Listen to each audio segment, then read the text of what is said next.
дорогие гости, духовные отцы,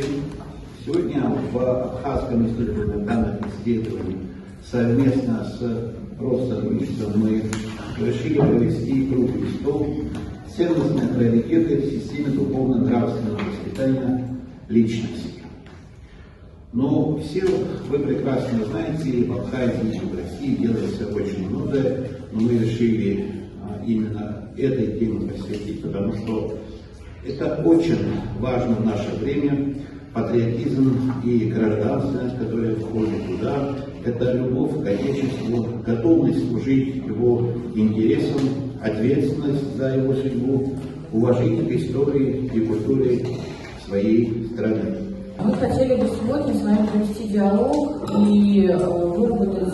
наверное, механизмы более эффективного взаимодействия в сфере духовно-нравственного воспитания, потому что именно наше молодое поколение, работа с молодежью, она важна, несомненно, в аспектах, но именно в этом мы должны именно проводить совместную работу, плечо к плечу, и именно такие встречи нам помогут в нашей работе и выработать единый алгоритм взаимодействия.